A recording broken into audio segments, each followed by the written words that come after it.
Kahit pindutin po natin itong steady mode po, naka steady video na siya, pero nakikita nyo mauga pa rin. Okay po. Pero magandang araw sa ating lahat. For today's video po, may i-share po ako sa inyo. Nitong mga nakaraan, madalas akong makakita ng mga nagbibideo na habang nagmumotor sila, nakakabit yung kanilang cellphone sa kanilang phone holder sa kanilang motor. At medyo shaky yung video nila, mauga. So halos hindi mo na mahitsurahan.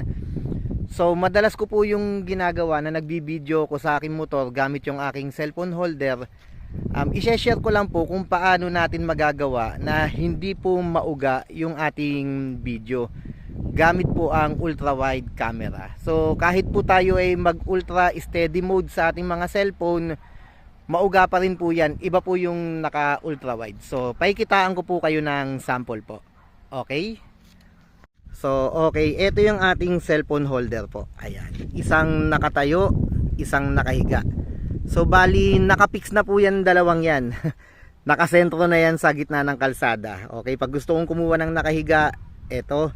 Gusto ko ng nakatayo, eto naman po. Okay, so ikakabit natin yung cellphone natin dito. And then pakikita ko po sa inyo yung pagkakaiba po ng naka ultra wide sa naka standard tsaka naka ultra steady po. Okay po. So kakabit ko muna yung cellphone. So okay, naka screen recording tayo ngayon. Paandarin ko po yung makina. Okay. Kung makikita po ninyo mauga. Okay po, naka screen recording po tayo. Nakita nyo mauga. Kahit pindutin po natin itong steady mode po, naka steady video na siya, pero nakikita nyo mauga pa rin. Okay po. Pero tatanggalin natin siya sa steady at ilalagay po natin siya sa ultra wide po, 0.06 po. Makikita po ninyo wala na pong uga. So pakikitaan ko po kayo ng sample video po. Okay, standard na lens nya, paandarin po natin. Ayan.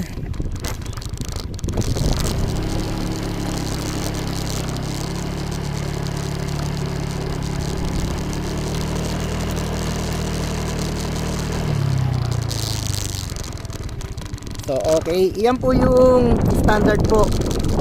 So i-stop na natin. Ngayon naman po, gagamitin po natin yung steady mode po niya. So ayan po, naka steady mode na po siya. Paandarin po natin. So kahit naka steady mode po siya, ganun pa rin. So i-stop natin yung video natin.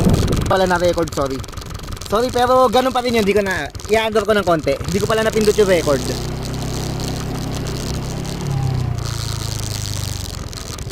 Ayan po. So naka steady mode po yan. So i-stop ko na. Okay, tanggalin natin. Tanggalin po natin yung 0.06 po ultra wide po. Ayan. So makikita nyo, ngayon na-under tayo. So kitang kita po ninyo, napaka-smooth po.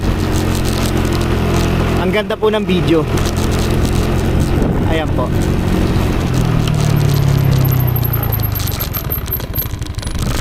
So okay po, ayan, kagaya niya no, mauga yung ating cellphone, nagba-vibrate pero hindi ganong kauga yung nakikita niyong video. So okay po, sana po kahit papano nakatulong po, lalo na po sa mga gustong mag motovlogging po. Opo. Ayan. So tanggalin ko yung cellphone ko. So ayan, makikita nyo nakasentro na yan. Yan dalawang yan. Kung gusto ko ng pahiga, ito. Gusto ko ng patayo, ito. Ayan.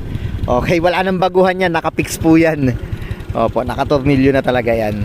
So okay, maraming salamat po. Thanks for watching.